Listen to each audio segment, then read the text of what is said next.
Refresh. Sometimes it takes for a while to register. Okay, I see myself now. That's good. Okay, at least I know that I'm online and that you guys are watching me. And good evening, everybody.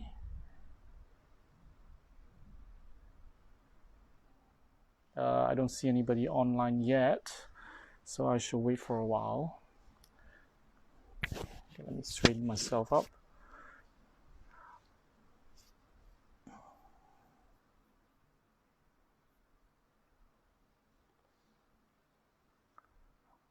Alrighty.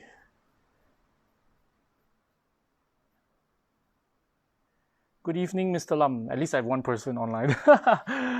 Okay, never mind. It's raining here in KFR, so I hope you guys have a good dinner.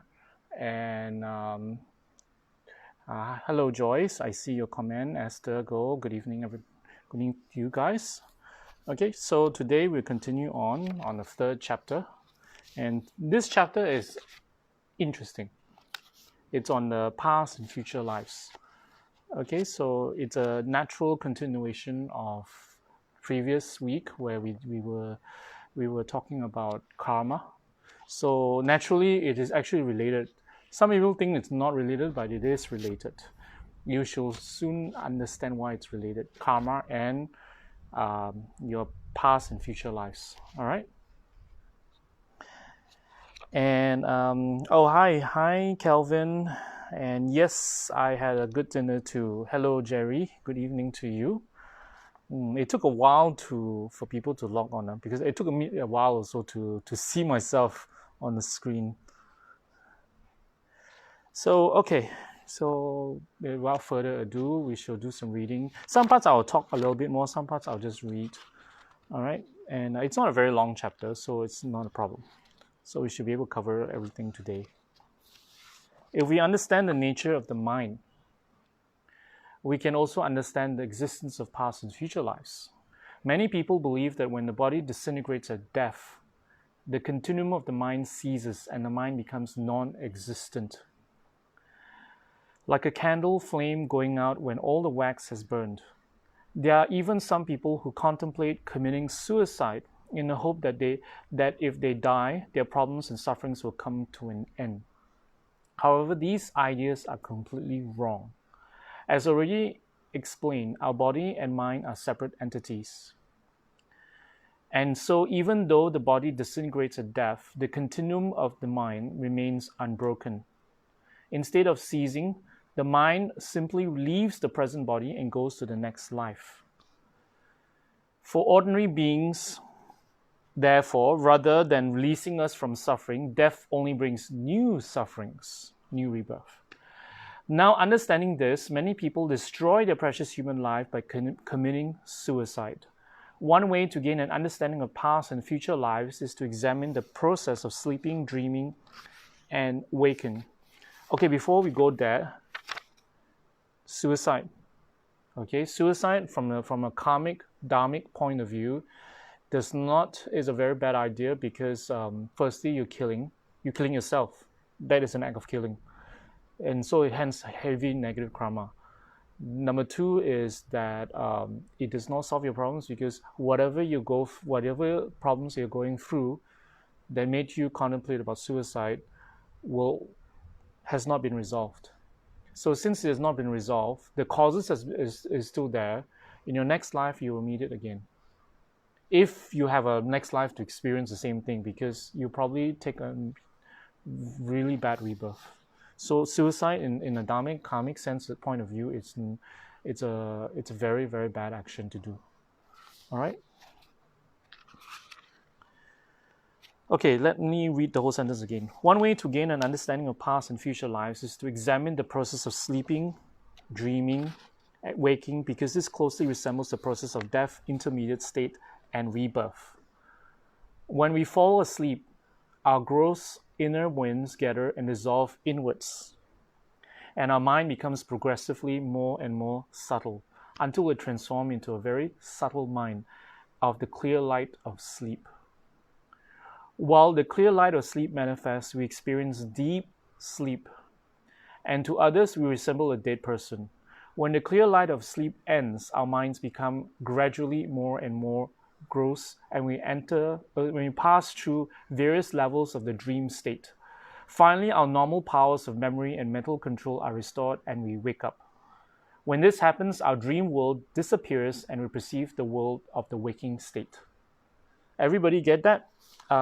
This little paragraph talks about something quite deep. It talks about the comparison between being awake, falling asleep, entering a deep sleep, and waking up, to birth, death, and intermediate state and rebirth. Okay, death, intermediate state, and rebirth. Okay, intermediate state is known as bardo. That is the state. What's an intermediate state? That's the state between when you passed away and your next rebirth. There's an intermediate state, and it usually lasts for 49 days. I will talk more later as we read further. Okay, so this is actually it's a very advanced topic actually, but it is brought down to a very easy to understand comparison, because it's very important, especially for people who want to practice more advanced meditation practices, especially Tantra, especially practices like Vajrayana, because the process of going to sleep and the process of death and rebirth is the same. There's similarity. Hence, you're able to convert your sleep and waking into a sadhana, into a practice, into a meditation practice that will help us at the point of death. See, there's a connection here. It didn't tell you here, but it just, what it does is it gives you a basic understanding of this comparison. So later, when you study more advanced practices, then you understand. Oh, okay, you really got a basis to understand why the meditation works, and is done that way. All right. Okay, I have some people here, and Miaoki, good evening. Munteng, good evening. Elsie Toy and Wade. Yes, very good. And Sharon Ong, good evening to you guys. So it's important for us to understand the process is so that it gives you a basis to understand later on. Okay, so there is a comparison made here. All right, so that it helps you to understand why they use that waking and sleeping as a meditation practice. As not sleeping as meditation, but there are certain things that you do when you go to sleep and when you wake up that will help you at the point of death. All right, in Vajrayana practices there are. Okay, let's continue. A very similar process occurs when we die. As we die, our winds dissolve inwards, and our mind becomes progressively more and more subtle until the very subtle mind of the clear light of death becomes manifest. The experience of the clear light of death is very similar to the experience of deep sleep. After the clear light of death has ceased, we experience the stages of intermediate state, or bardo in Tibetan, which is a dreamlike state that occurs between death and rebirth. After a few days or weeks, the intermediate state ends and we take rebirth. Just as we wake from sleep, the dream world disappears and we perceive the world of the waking state. So when we take rebirth, the appearance of the intermediate state ceases and we perceive the world of our next life. The only significant difference between the process of sleeping, dreaming, and waking and the process of death, intermediate state, and rebirth is that the clear light of sleep has ceased and the relationship between our mind and our present body remains intact, whereas after the clear light of death, this relationship is broken. Okay, let me explain. I don't think people are following me here. Okay, this is what it is about. Okay, there's three processes that happens when we die. When we die, we enter into bardo, intermediate state. And in the intermediate state will not last forever. It just lasts for up to 49 days. Then when it reaches 49 days, then we enter into a new rebirth based on our karma. Okay, these are the 3 stages. Okay, death, intermediate state, and rebirth. Same thing, sleep, dream state, and there's the 3 states. Okay, sleep and falling asleep, entering into a dream state, and waking up. See the similarities? That's what it's trying to tell you. It's just as simple as that. Just compare this with this tree. It's the same. The only difference, it says here, the last part of the explanation, the only difference is that when you are sleeping, when you fall asleep and you enter the dream state, and then what happens is your connection with your body remains intact. You're still connected to your body, okay? You didn't disappear to some other dimension, although you may dream that you have, but you have not, unless you're an advanced meditator, but that's beyond the scope of what we're talking about, okay? So what happens is if you're sleeping, you have a relationship with your body still. You're connected to your body naturally, okay? So because you wake up, you're still in your body, okay? But if when you die, your relationship with your body is broken. The moment you enter into the intermediate state, you have no relationship with the body anymore. Okay, that's very important. I think everybody should be able to follow me here. Just ask me questions if you don't follow me. All right. Excuse me. Okay, let me finish to this part, then we'll talk further about, I want to talk a little bit more of the intermediate state today. The explanation is not very long.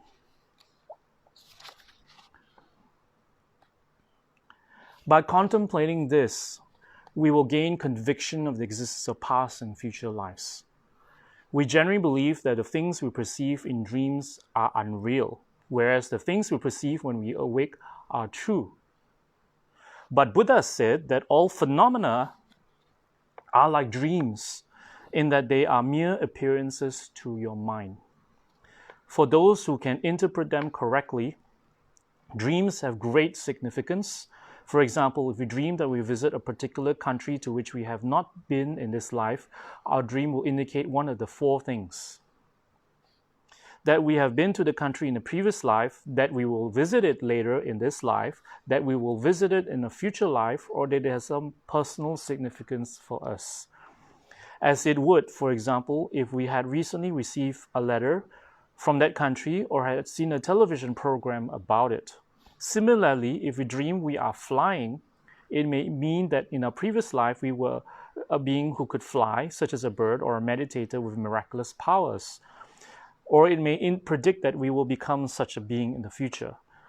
A flying dream may also have a less literal meaning, symbolizing an improvement in our health or state of mind.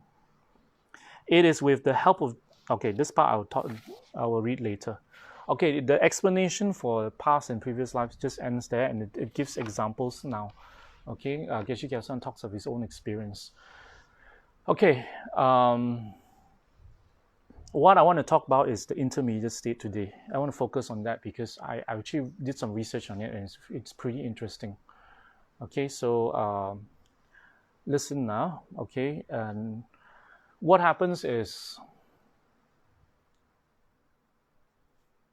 when we're about to die, what happens is we may not die at old age. For some of us, we may experience it suddenly, or with a bout of illness, or with an accident. All right, so what happens is, what is believed, it is that we have 3 things. We have our life force. In Buddhism, we believe there's a certain type of karma that's called your life, that kind of delineates how long you will live in this life. Your life force of this life, you have your karma, and you have your merits. Okay, so what are these 3 things I'm talking about? Your life force is your lifespan, your natural lifespan, your karma that is from previous lives perhaps. And then what happens is not karma. It's like, yeah, it's part of your karma that kind of determines your lifespan, your natural lifespan, without illness, without accidents. Okay, if you don't have any illness, you don't have any accidents, you live to, let's say, 70 years old. Okay, so karma is something that from other aspects in your previous life. For example, a killing you have done, or saving lives that you have done, or healing others. Actions directly that contribute to harming or healing or help benefiting beings physically, because that will directly impact on your lifespan. So what happens is, how does it impact? Sometimes if you've done some killing in your previous life, the karma may manifest in such a way in this life, you get an accident, you get hurt, or something along those lines. Okay, let me see if you have any questions. Let me know if something is unclear. So it's very important to understand this. So what happens is, when all three is kaput, no more, you die. So if there is a possibility for some people who have strong life force, but they have an obstacle because of karma. Okay, because of karma, perhaps some killing, some stealing, maybe something that harms others physically, beating up people maybe, or something like that, harming people physically. All right. So what happens is, you perhaps you get an accident or you get an illness that seemingly looks life-threatening, but your life force is strong. So what happens is, there are pujas that can be done to extend your life, to purify the karma and then extend your life. But bear in mind, everybody, the pujas work on a karmic level. They can do much, and practices, long life practices like Amitayas, like Namgyalma, like White Tara. These are practices that you can do to extend your life force to a certain extent only. All right. Don't think that the practices are will extend you forever. No, we are not. Our bodies and our karma, our constitution, are not made to live forever. There's no permanence in our current existence. There's no such thing as permanence for us. All right. So there's no immortality, although there are movies about it, but on a karmic level, we don't have at the moment. So we don't have that karma. So what happens is, because of that, you can extend to so much. All right. So everybody have an understanding. That's why there are pujas that can help you to extend your life. There are practices that you can do to help you increase your merit. And that's why you do certain practices like save animal liberation. That's one thing. Sponsoring of statues. That's another. Healing people especially people who are in the medical field. It's wonderful karma, actually. It's a wonderful way to benefit others physically by healing others. That, if you take it as a practice, it increases your merits. When you do it in conjunction with healing practices like Genze and all that, not Genze, Shitse and all that, you can increase your merits and also extend your life as well.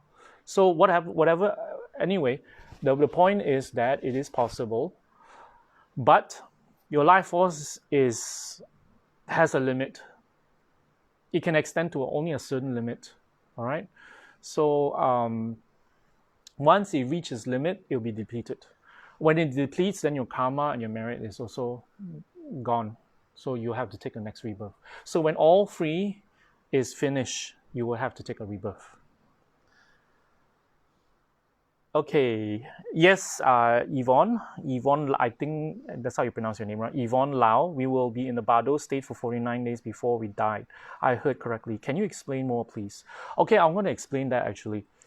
What happens is, when you passed away, you enter into a death process. Okay?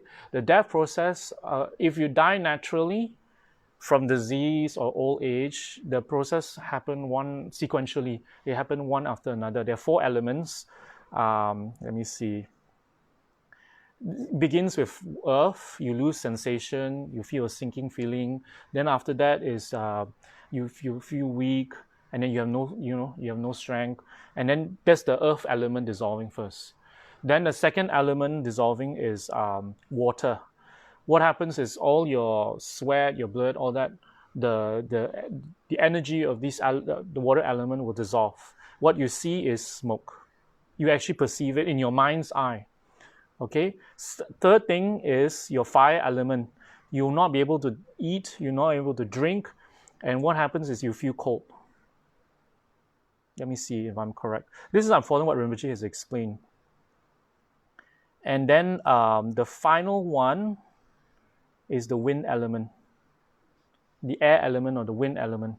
And during this process, the 4 elements dissolve. What is happening is, on a physiological level, is that all your psychic winds in your body will gather into the central channel. So they're dissolving. Your gross, though these are the gross winds they're talking about. So it will dissolve. That is your gross mind. Your gross mind is your wake state now. The mind that you have right now, what you're thinking, what you've done in this whole life, everything will dissolve into your subtle winds. Your subtle wind will be in the central channel. Okay, the central channel runs from the forehead all the way down at the back of your spine, down to your secret organ.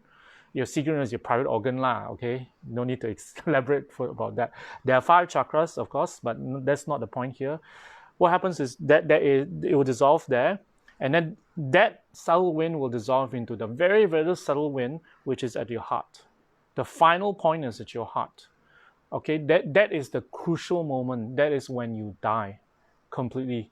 All right, when you die, and when when it dissolves here at your heart, your mind will leave your body. Okay, you will enter into a bardo already. Your mind will leave your body. It can leave through any part of your body. There are orifices, meaning your behind, your front, your legs, your hands, your shoulders. There's a few places, and the best place for the mind to leave is the crown of your head, or the upper, at least the shoulder above. That's the best place for the mind to leave, because when it leaves through that aperture, it will create a certain karma that will propel you to a good rebirth. So during this time, that's why in Kechara, the pastors, when they do preparation to bereavement. I forgot the word, sorry.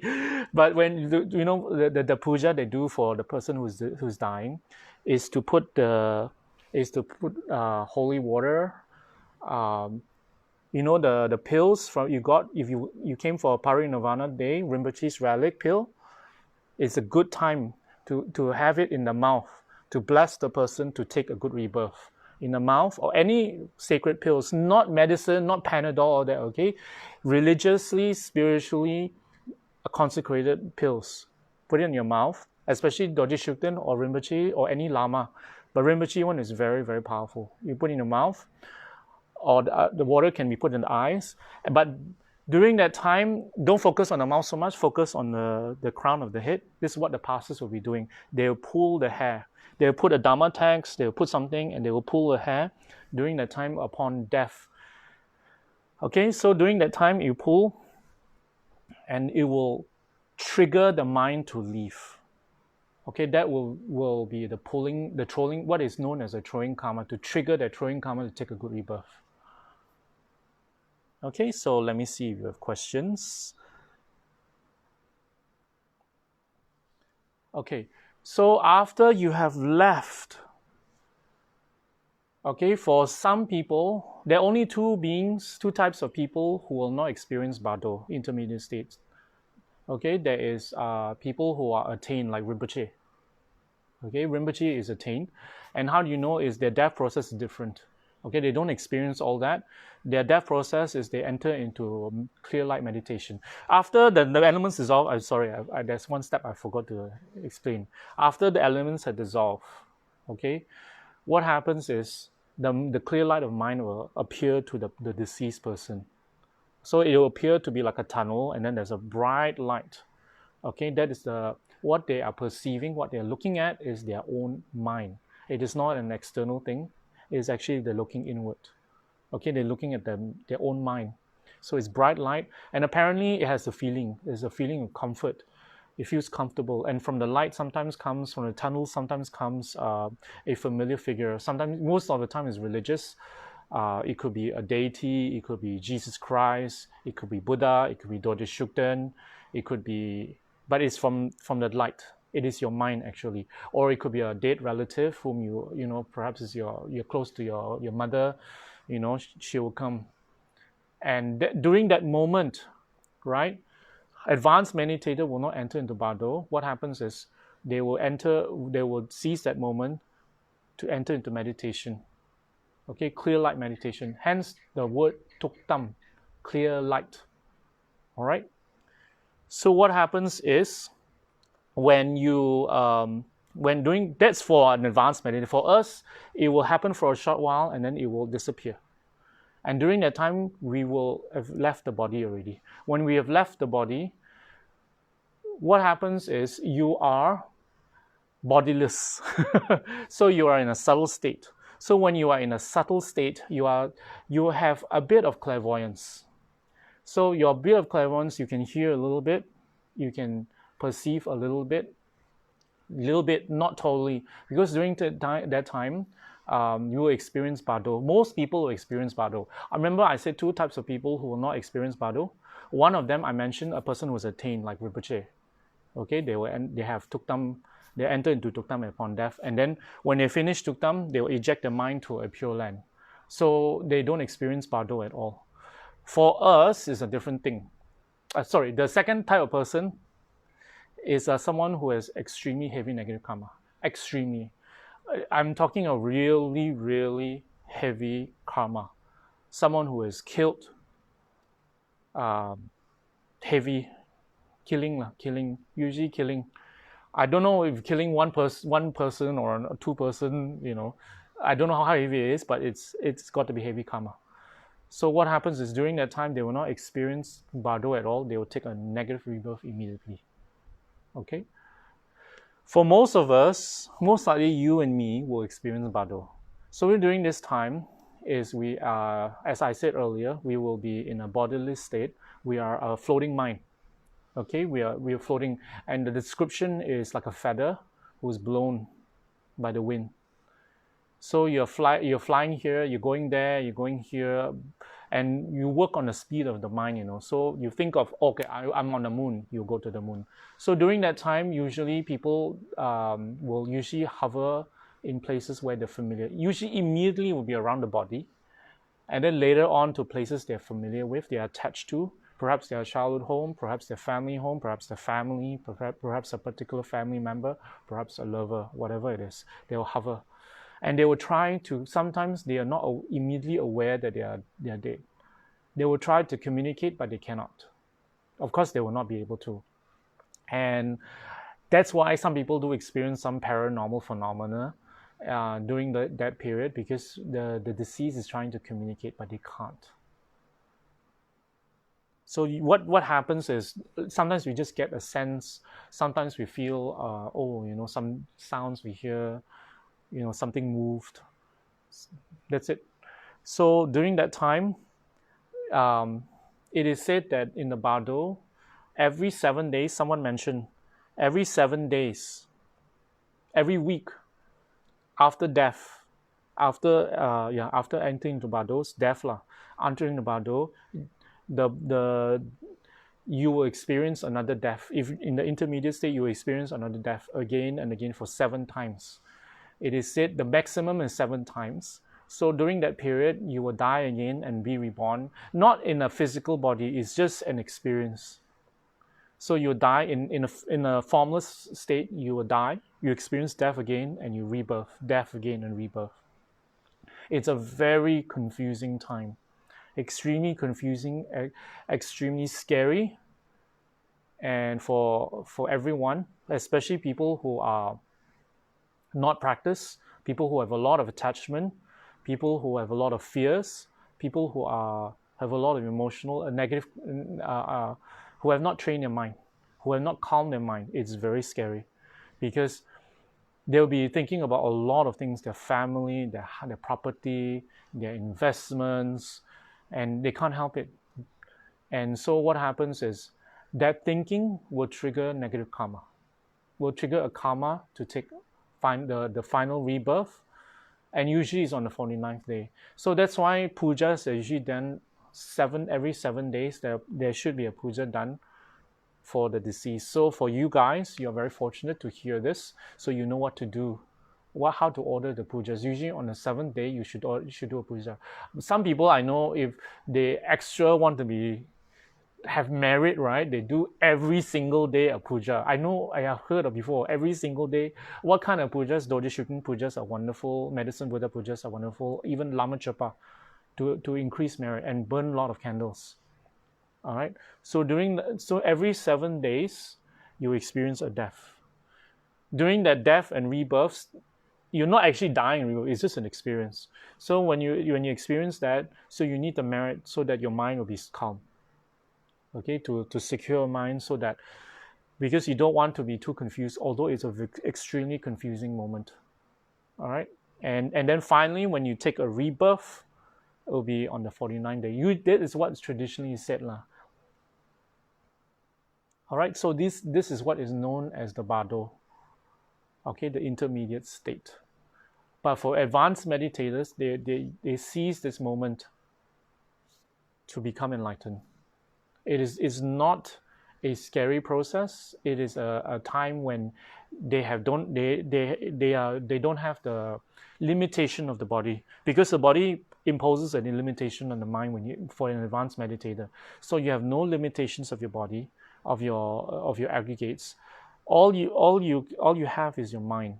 So they focus on that, and they engage in meditation, and they eject themselves to a place where they want to go. Perhaps it's Kechara paradise, perhaps it's Tushita, Ganden, or a next rebirth, whatever it is. But for us, prayers and pujas are very, very important at that time. Very important, because our karma will come back to us. So that's why a lot of people, when they pass away, the moment they're about to die, what they experience is, this is what I heard, a rush. Their whole life will flash before their eyes in a split second. And what is happening is the force of the karma.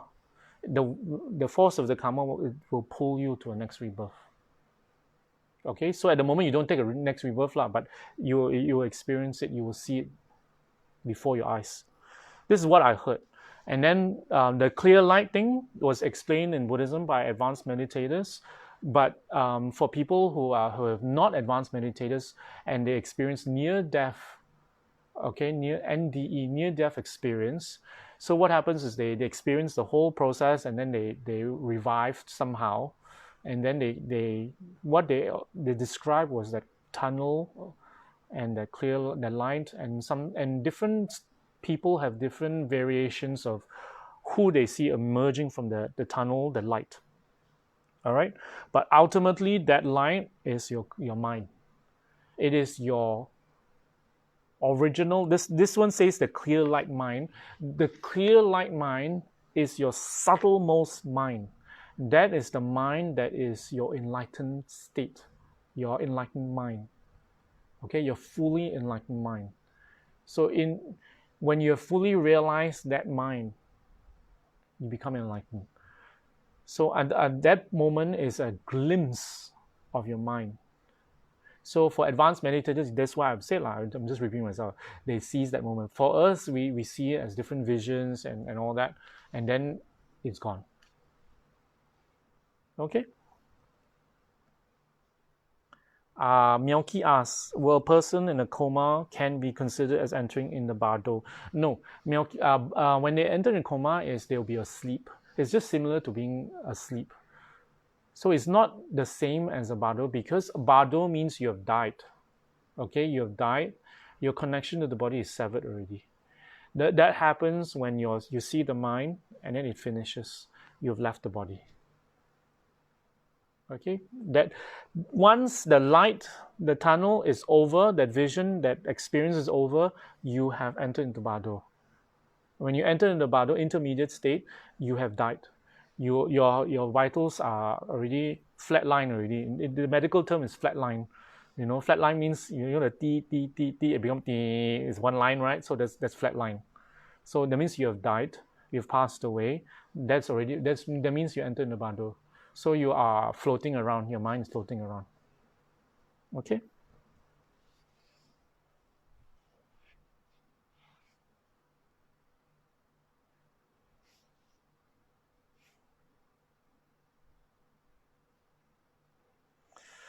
Okay, Chung's response to Miaoki by saying your dissolution has not happened with it. It jumped. Process has no, but the dissolution process has started. I don't know what you mean by that, Chung, but I think you meant that the person hasn't died. And then Jacinta says, what can we do to secure a better rebirth during our death process if we are not advanced? Very good question. Very, very good question. For people who are practitioners, that's your whole life of sadhana, the merits that you do, you need to seize that right now. You need to use it right now. How do you use it? Your whole life, you have collected merits. You have started an altar, you make offerings, you've donated, you've done Dharma work, you did your sadhana, your retreats, right? All the merits you have accumulated in your whole life, that's the moment you have to seize. How do you do that? Rinpoche give a few advice for people. Okay, for people who are dying themselves, you will not have time, you will not have frame of mind to do complicated visualizations, because there's some traditions. There is the Tibetan book of the Dead. You have to visualize 100 deities, wrathful and peaceful and all that. You don't have to do that because you won't have the frame of mind to do that at that moment. So what you do is you focus on your guru or your Dharma protector or your Yidam. 3 things only. Do not focus on your property. Do not focus on your loved ones. Do not think of your loved ones. Do not think of your ayah, my daughter, ayah, my son, ayah, my husband, ayah, my wife, ayah, my lover, ayah, my investments. No. Think of your guru, think of your Dharma protector, think of your Yidam. Whichever you feel, or you think, if you have the frame of mind, think of all 3. Preferably when you're dying, usually what we do for Kecharians, for the few people who are Kecharians who passed away under care, what happened is we put a picture of Dorje Shukden near them, or their guru, or all 3. Okay, so that when the moment they wake, they see. So when they're dying, they'll be the last thing they see, and it will help them during the journey. That's all you can do for the person who's dying. And then just before the process, you're going to die. Let's say you know you're dying. All right. Actually, you will notice that a lot of people who had passed away, they will have some kind of premonition themselves. As they enter closer and closer to the moment of death, many people, okay, they'll have an inkling that it will end. Sometimes they don't know themselves. They just know, oh, they want to go home. That's all they want. They feel they want to go home from the hospital, from the nursing home, or wherever. They just want to go home, and they want to be at home, or they want to see a particular person like one last time. Almost like one last. Sometimes they themselves don't know how to say it, but they just want to see. Suddenly, just want to see a particular loved one that's not near them. So they have that premonition that it is almost time. So during that time, it will be good to not focus on the holidays, not focus on your hobbies, focus on mantra, focus on if you can do the sadhana, Dorje Shukden, or whatever sadhanas, Ganda Lagema, do it well, do it every single day, and recite a lot of mantras. You don't have some of the mantras we can do. I mean, we can do our sadhana, focusing on it solely, and then on top of that, on our free time, like we're watching something. Because a lot of when we're old, like we're nursing ourselves, there's a lot of free time. We can also recite mantra. And some people who are ill, I know some of you are thinking, oh, but they're ill, they can't recite. You can play. You can play music, mantra music. You can let them hear some Dharma talk. You can recite prayers to them into their ear.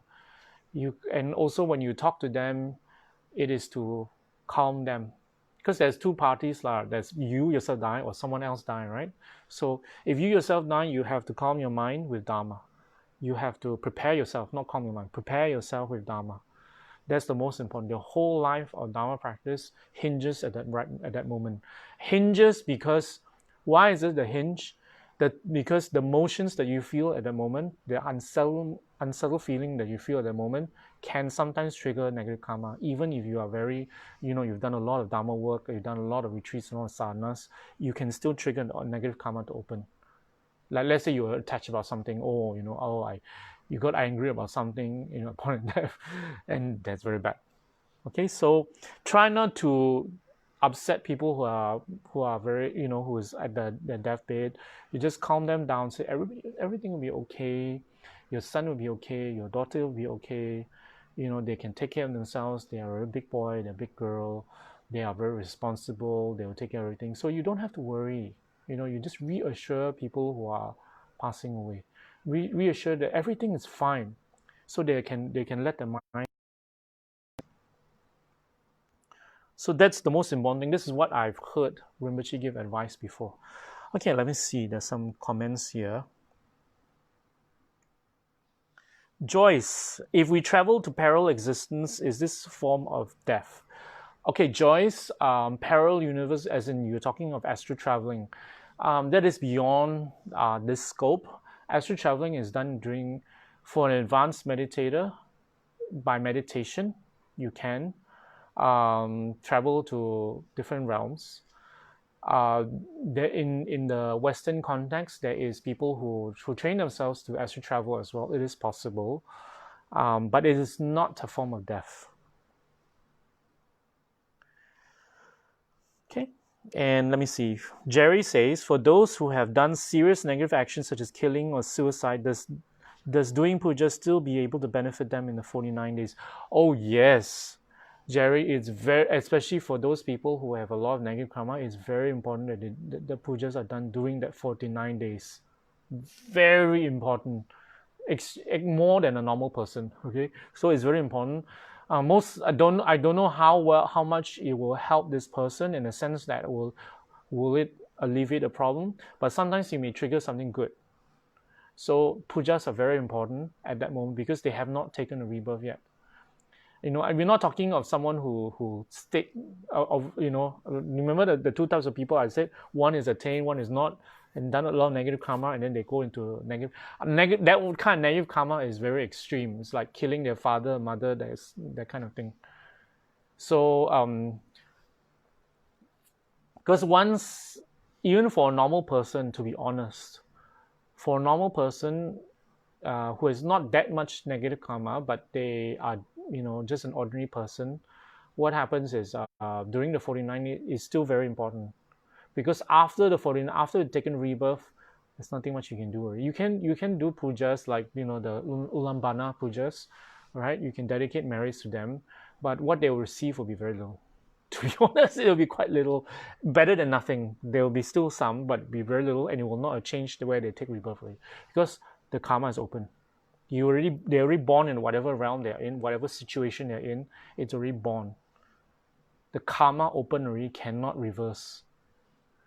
Like you're born in Africa, you cannot reverse it immediately.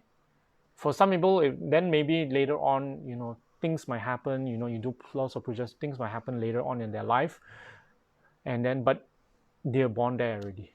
So the karma has fruition, the throwing karma. So it's important. The 49 days that's why we rush. That's why puja house, when there's emergency pujas for the dying and the deceased, it's they rush to do the pujas because it's very important. They rush to do the candle offerings and all that because it's very crucial. Timing is very crucial for these pujas.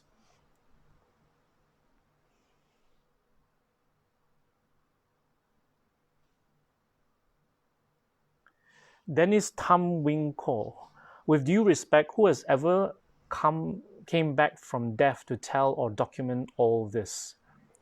Near-death experiences, there's a lot. There's a lot of people who have come back to explain. It is, you can actually Google, you can look on YouTube, and you can see.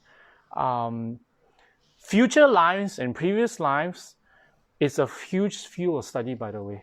It's a field of study in the sense that past life regression, in the sense that people from a very young age, we're not talking of people from Tibet, from China, people who believe. There are places where, like in the West, in America, in England, where they have no background, they have never heard of reincarnation, They remember their previous life. They remember they were this person. Okay, so there's a field of study doing research, an active field of study, research on people who remember their previous lives and the accuracy of it. And they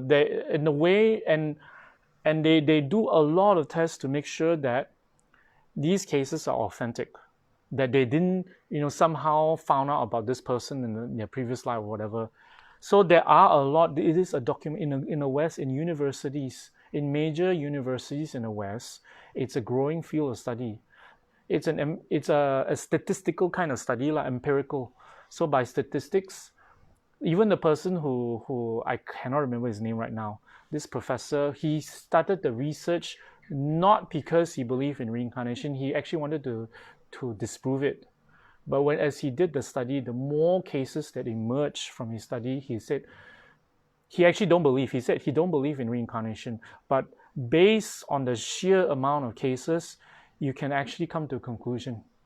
Although the point of in Western studies, in scientific study, you cannot make a conclusion based on just statistics alone. But the sheer amount, you cannot deny it still. You cannot say it doesn't exist. That's the in the scientific community, that is their standpoint at the moment. They cannot discount it. They cannot say it doesn't exist. They cannot prove its existence, because it's beyond our senses at the moment to see into past and future lives and intermediate states and all that. Okay. So at the moment, when intermediate state is a process where only advanced meditators who have the ability to perceive to that level. At the moment, most people who came back, they only remember details of their previous life, not so much as the intermediate state. So the intermediate state is mostly meditators who develop the perception to be able to see that, okay, and describe it. And it matches a lot of things scientifically.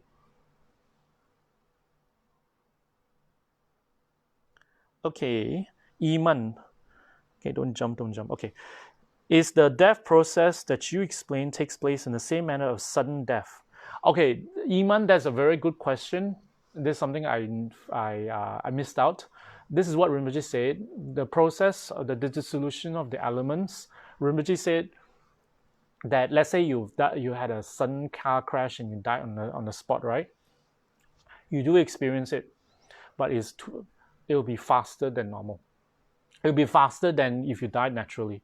So it'll be a flash. Everything will flash very quickly, and then you're dead. You enter into Bado already. All right.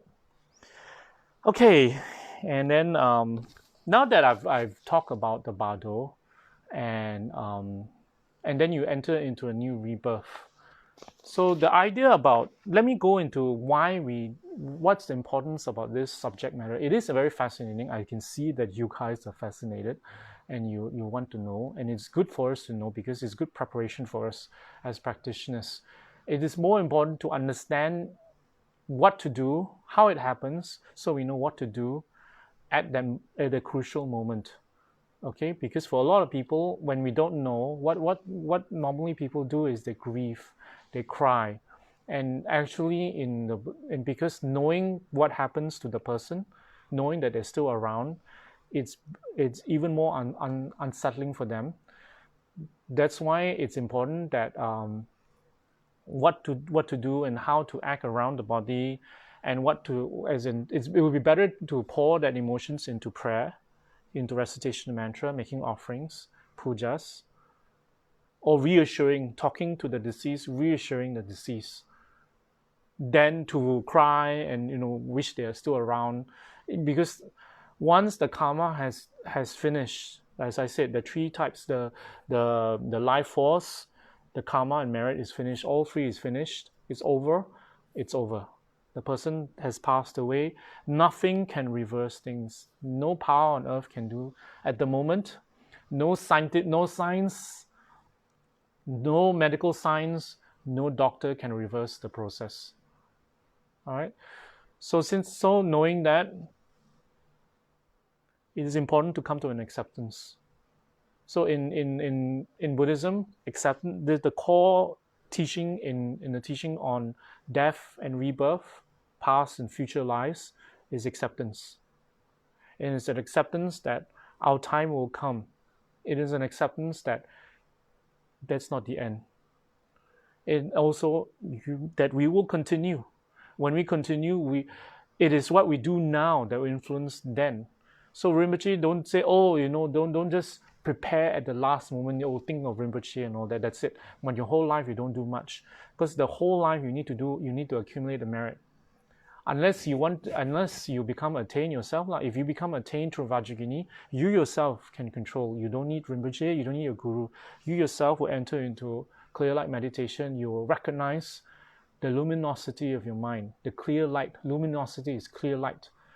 That comforting light that is your mind, your enlightened state, full of wisdom, full of compassion, full of clarity. And you enter into meditation, and then you visualize yourself as the deity, and you can actually eject yourself into a next rebirth. You can choose where you want to go. That's the whole point of Vajrayana practice, is to have that kind of control, not relying on Dorje Shukta and all that. I mean, you can rely, but the reliance on them will depend on your karma, will depend on a lot of factors that sometimes will not be that, it's not 100% foolproof. The best 100% foolproof is rely on ourselves, on our practice. Okay, being attained. You're welcome, Dennis. Mr. Lam. Pastor, my father passed away recently. He could have possibly choked himself. I think he meant choke himself before he breathed his last in the wee hours of the morning. To me, it seems that he didn't have a peaceful death process. We discovered he was breathless next morning. Could the circumstances before his death similar to sudden death? Similar to sudden death. No. That doesn't seem like a sudden death. He probably, yeah. If he choked, then yeah, it would be kind of sudden, I think. I have no idea. I'm not a medical doctor in the sense of how he passed away. I'm not so sure when choking. It takes a few minutes, I guess. So maybe during that period, there could be dissolution of the elements. So according to Rinpoche, this happens to every single person. Okay, even advanced meditators like Rinpoche, the dissolution of elements will happen. It's just that when you're an advanced meditator, you will recognize that moment. Rinpoche said you will recognize the moment and you seize that moment to engage in a meditation. And when you engage in the meditation, then you can choose where you want to go. To your next rebirth, to another realm of existence.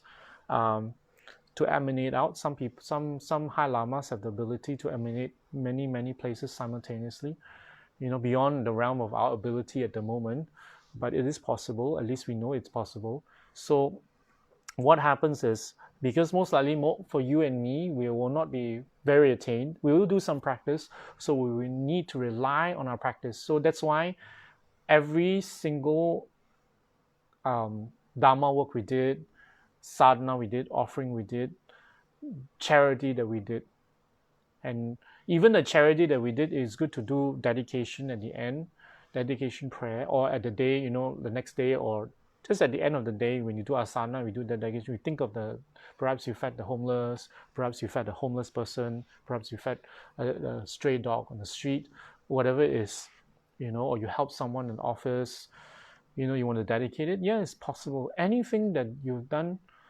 virtuous. Don't dedicate things that are non-virtuous, like you help someone commit some negative karma, to steal, to skip work, to do something. No, not negative actions. Virtuous actions can be dedicated. When you dedicate, it will be placed into a store of merit. It's an accumulation. It's a force of accumulating a force. Karma is a force. Okay, it's a force that's stored within us. It's stored actually in your mind. It's not stored anywhere in the universe. It's stored in your mind. Okay, and it is something that you cannot cheat it. You cannot lie to yourself. You cannot say, oh, I donate some money, but actually you want to look good. So whatever you do, is good to do dedication to to at least generate that mind, so that even when it's not totally pure intention, you align it with the Buddhas, then some good will come of it. There will be some merits. All right. Okay, let me see some questions here.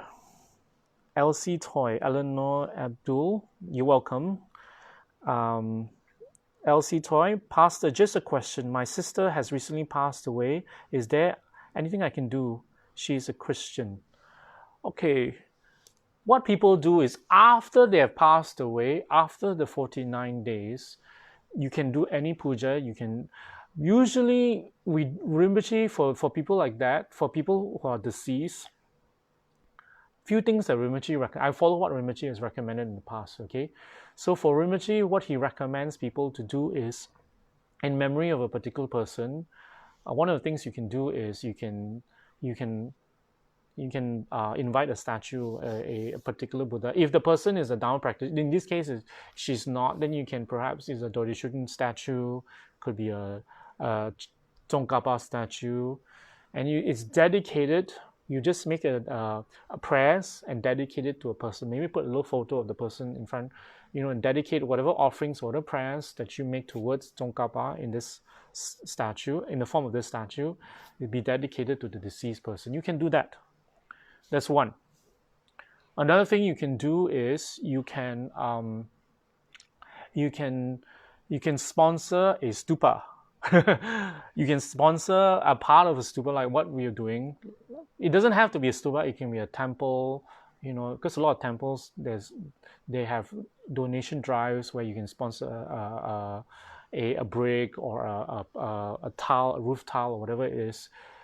That's wonderful because it's sponsoring a temple. Okay, and then why is recommend, or a statue, a large statue outdoor, or stupa, or a temple, or Dharma books. Rinpoche said Dharma books is also a wonderful way to accumulate merit for the deceased. Let me see anything else. Pujas for deceased, usually Rinpoche don't recommend so much, because it's a one-off thing. You understand what I mean? When the puja is over, it's dedicated, that's it. That's all. The merit is already, that's it. If it's a statue, if it's a Dharma book, if it's a temple, as long as the temple exists, as long as the statue exists, it's like a fixed deposit. It will keep depositing interest. The interest is in the form of merits for the deceased. So that will have more lasting benefit for the deceased than if it's just a one-off Dodishukten puja or Lama Chopa puja. That kind of puja is usually recommends during the 49 days. Very important during this. Every 7th day, Rinpoche said, every 7 pujas, that time is very important. After that is more of statues, more of temple, stupas, something that's permanent. Dharma books also. These are the ones that collect merit for the deceased. And another last one that Rinpoche has encourage people to do is in our tradition, we have a ritual called Ruchok. Ruchok is a Vajrayogini ritual, and there are actually other deities like Yamantaka, I think, if I remember correctly. But what we do, what Rinpoche recommends is a Vajrayogini Ruchok. So a Ruchok is a deceased ashes. It could be ashes, it could be hair or nails. Okay, no rotting flesh lah. It's for hygiene purposes. What happens is these 3 things, it can be used in the ritual to be purified, to be consecrated, and transformed by ritual and meditation. Right, transform into how do I say this? Into purified lah, consecrated into Vajrayogini, essences of Vajrayogini. So what happens is this will be placed into the ingredients to be made into tsatsas, Buddha tsatsas. And that tsatsas can be inserted into a larger statue, into a stupa, and so forth. All right, that's another thing that can be done. We don't have from time to time when high lamas do come, like the last time Khyentse Rinpoche came, he did a ruchok for us, and that doesn't just, it's not just for the deceased. Even the living can be, can give our nails and hair lah, of course. We don't have ashes unless you want to cut off a slice of your flesh and burn it. I don't think we would. So is our nails and our hair. All right. So why do we do that? Because normally our remains cannot be inserted into statues, cannot be inserted into stupas, because we're not enlightened. We're not enlightened. And since we're not enlightened or attained, so if people pray to the statue, to the stupa, it is the stupa is to represent the enlightened mind. The statue represents the body of an enlightened being. So when you pray to it, you make offering, you make prostrations, it's heavy negative karma actually, because we are not enlightened. So they are praying to us, and what happens is for the person, it'll be negative karma. So to bypass that, there's rituals to purify it so that it can be inserted. And what happens is each time a person pray and meditate, the deceased will get a bit of a benefit. Okay. All right. That's what that can be done for your sister, Elsie. For Joyce, this is what she says. Joyce hobby. That type of breathing at last moment seems like a signal to focus. Wonderful. For a person who is attained, for a person who is calm, for a person who has no regrets, that's wonderful. But for a person who has issues, family, relationship, attachments to the house, the pet dog, that last moment will be quite difficult. I notice for people who have sudden deaths and all that, there's a struggle, and that struggle is actually not because of it's not just a physiological thing. It is actually a struggle of attachment. This is what I think and believe, and that's why it's important for a person who is dying, for all of us. Actually, it's important. Don't start our renunciation or letting go and when we're going to die. Start it now. Understand what is attachment, understand how our mind operates, and already start to cut and chip away at the attachment, so that when the time comes, our attachments are lesser, it's easier to deal with. Because over time, our attachments do not become smaller, because we all think, when we're all automatically will be less attached. No.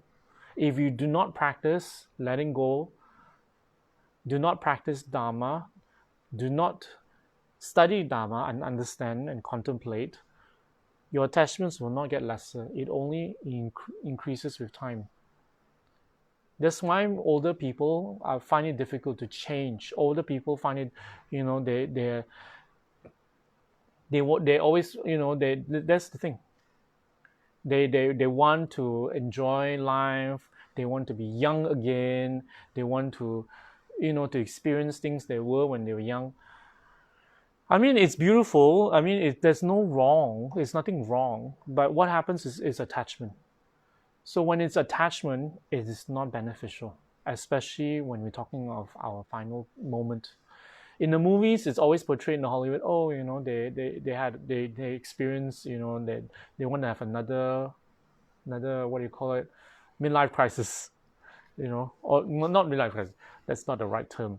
They want to experience their youth again. They want to have a dance with their girl. They want to go for a holiday. They want to, around the world kind of thing. So actually, that thing, in terms of practice, is not so good. So in a real world, I know some of us are thinking that, but give it up. I also cannot give up completely. So we do both. We cannot give up our attachments overnight. So we chip at it over time, gradually. But when we know it's near, don't gradual anymore. There's no gradual. We have to do it.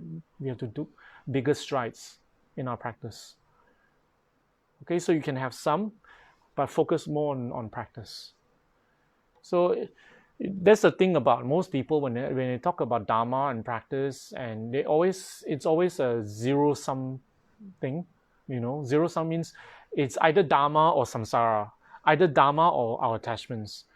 Cannot be in between. No, we should have some sort of balance. So it's just being realistic. So instead of giving up our attachments completely, which is not possible, we all know that. Since we cannot give up all our attachments, we can slowly start by understanding first, starting now. And if our time is near, really chip at it already, big strides, so that when we reach that moment, we're ready. So we want to reach the point where we are ready, willing, and happy to die. When we're ready, willing, and happy to die with no worries, no attachments, our mind is free. It will be, Rinpoche say, you know what the feeling is like? It's like you open the door and you walk to the next room. It will be pleasant, easy, and not much trouble, not much difficulties. I cannot say it will not be any difficulties, because some of us will probably die of cancer or something. These days, most people, I've noticed most people are dying of cancer or some kind of disease, COVID now. So it will not be an easy, but at least the mind is at peace. All right?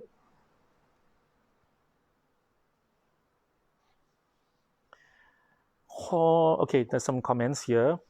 Pastor, hoarding is part of attachment. I think hoarding is fear-based. Yeah, hoarding actually, we're talking of serious hoarding. We're not talking of like, we like to keep some kind of collectibles. Hoarding is serious hoarding, keeping of a lot of massive amount of possessions that we don't need. Most of the things we keep, actually we don't need, most of it. But we have a memory, we have nostalgia, and we keep. So what happens is, people who hoard are actually very lonely. Listen to me. People who hoard are usually very lonely. They have the possessions around them to keep them company. Okay, for people who hoard, it's not their attachment to those things. It is that they feel lonely for company, for a connection with another person.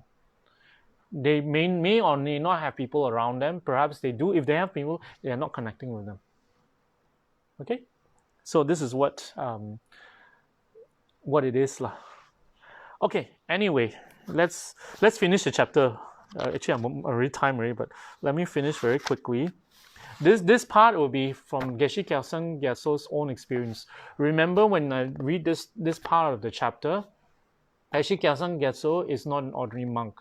He is quite attained. So he's able to do what he says here. So we ourselves do not go out looking for incarnations of our mothers, our fathers. Not necessary. Okay, we do not need to follow his route. It was with the help of dreams that I was able to discover where my mother was reborn after she had died. Just before she died, my mother dozed off for a few minutes, and when we woke, she told my sister, who was attending her, that she had dreamt of me and that in her dream I had offered her a traditional white scarf, a kata. I took this dream to mean that I would be able to help my mother in the next life. And so, after she died, I prayed every day for her to be reborn in England, where I was living, so that I would have the opportunity to meet and recognize her reincarnation. I made strong requests to my Dhammapala to show me clear signs of where my mother's reincarnation could be found. Later, I had 3 dreams that seemed to be significant.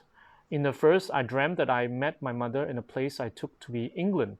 I asked her how she had traveled from India to England, but she replied that she had come not from England, not from India, but from Switzerland. In the second dream, I saw my mother talking to a group of people. I approached her and spoke to her in Tibetan, but she did not seem to understand what I was saying. While she was alive, my mother only spoke Tibetan, but in this dream, she spoke English fluently.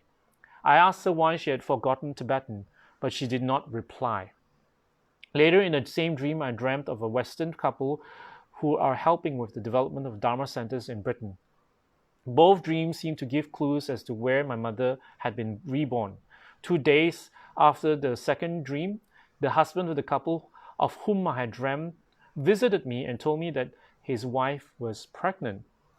I immediately remembered my dream and thought that her baby might be my mother's reincarnation. The fact that in the dream, my mother had forgotten Tibetan and spoke only English suggested that she would be reborn in an English-speaking country.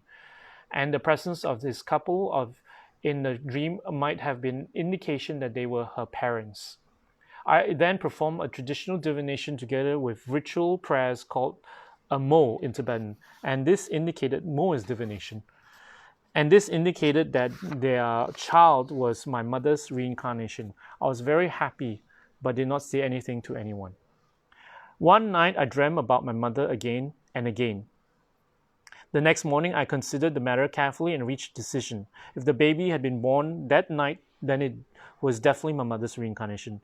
But if it had not, I would need to make further examinations. Having made this decision, I telephoned the husband, who gave me the good news that his wife had given birth to a baby girl the previous night.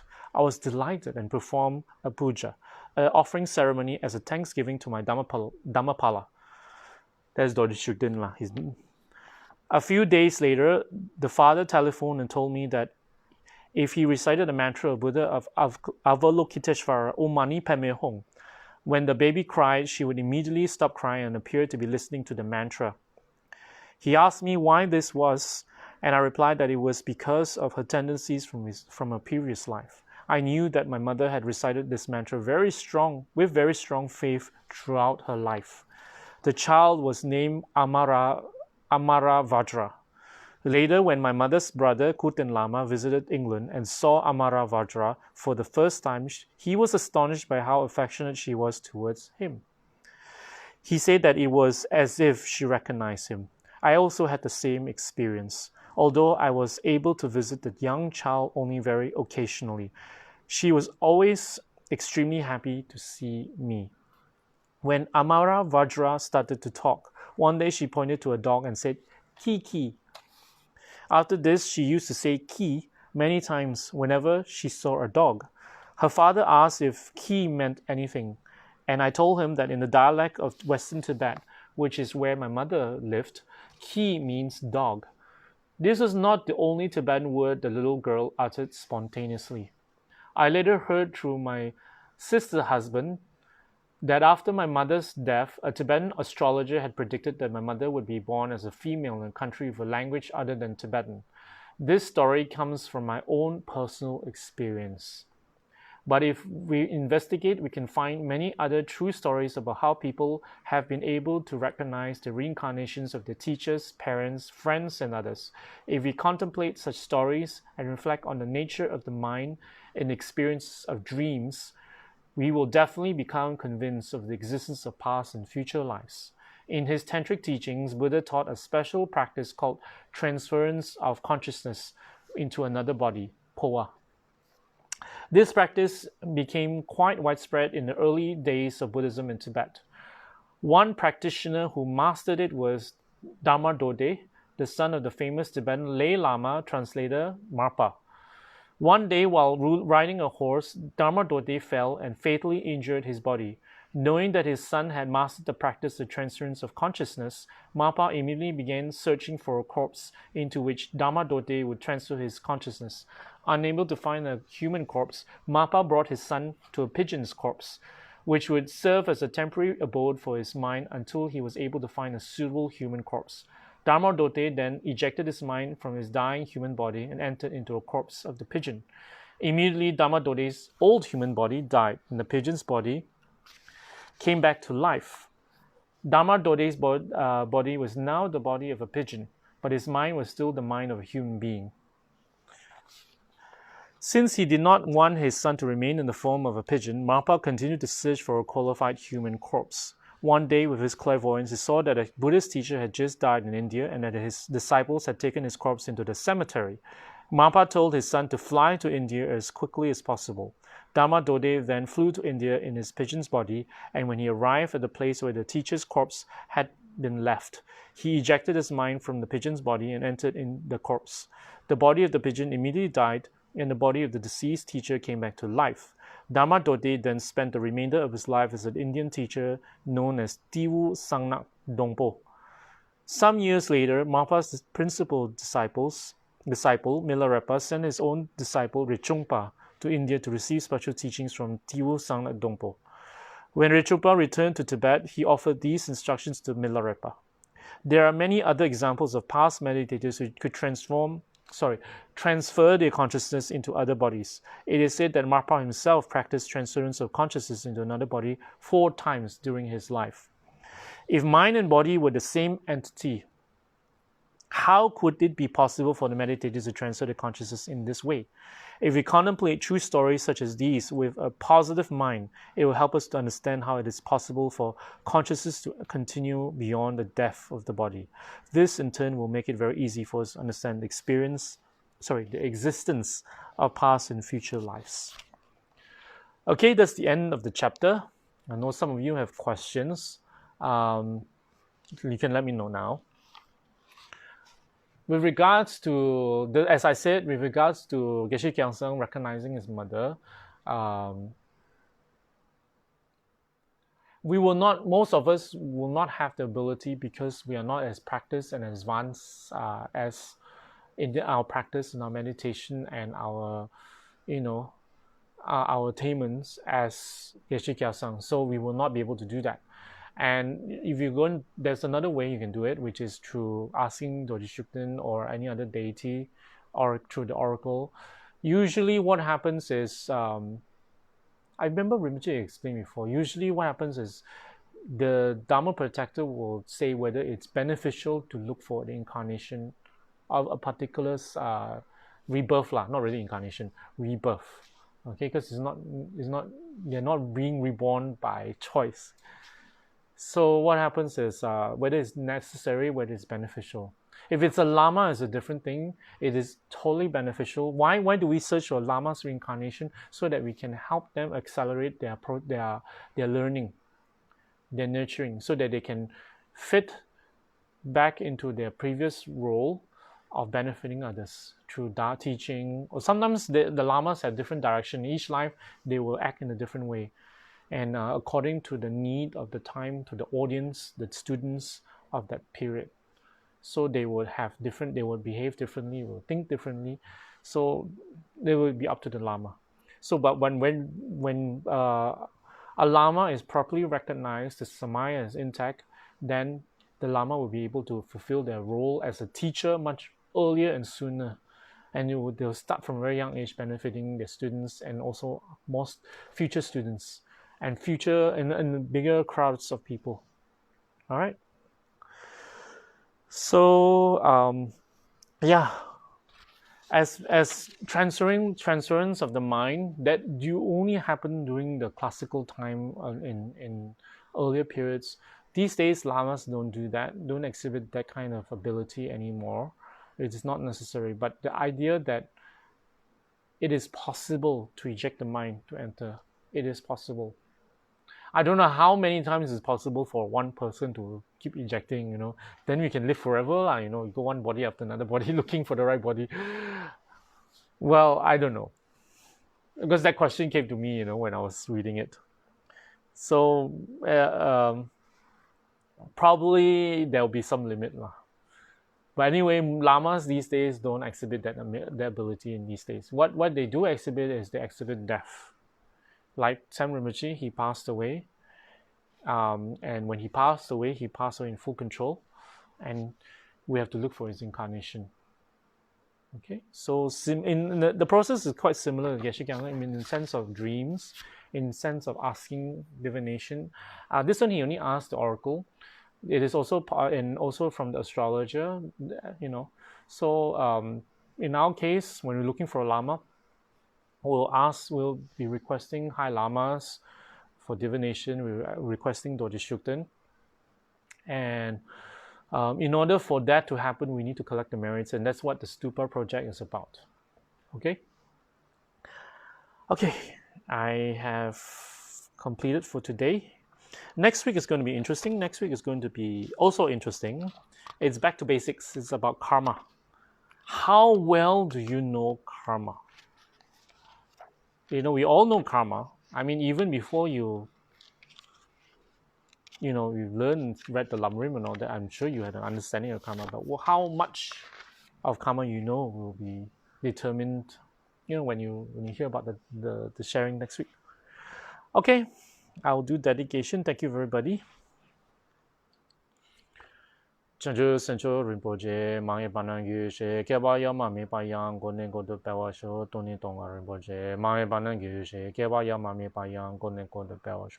Daso Genus Abagewadi, Tanandroa, Kunlankan Pandan, Jebojo, Lawson Dropoy, Tamping Borindo Sao, She, Kewa Gundo Yana Lamadan, Jemmy Jogi Palo Long Joche, Sada Longi on Terra Johnny, Doji Changi Kopan Yotosho, Gewadi Yuruda, Lama Sangi, Joa Chicken Malupa, De Salagopasho. 취지자보 송가바 초선나마 배워라 게게셔마 지워다 돈이 말로 장하쇼 다란 생게도 선단 주워슬레테니 게와로 선드라파이 tam파린 바규시 니모달라 선달라 니미공야 달라시 여선타도 달라파 컨트롤 진길로 컨트롤 모도서 컨트롤 다시쇼 저선 남마코서라던 시 남까치니죠 기게바다 로선점이 좀 인상성이 이러면서 딱도네 규시 간리라웨 코어싱 감데 베는데오 말로 경우에는 첸레직 원탄진 껴서이 샤비시디 바드된 규시 Hong Tombing or Malupa, then in Dallas, so Garden Temple Lodge, and gave us shook then. So, thank you, everybody, and good night. And of course, this session is dedicated to the anonymous sponsor and Mr. Lam and Stacy Sidru and Miaoki. Oh, thank you very much, everybody. It's dedicated according to your individual dedications. May everyone find lasting happiness and awaken their innate compassionate nature and wisdom. May the Dharma flourish in the 10 directions, and may His Eminence Sam Rinpoche return swiftly. To all sentient beings and those in the realms below to be free from all suffering and pain. This is according to your dedications. Thank you.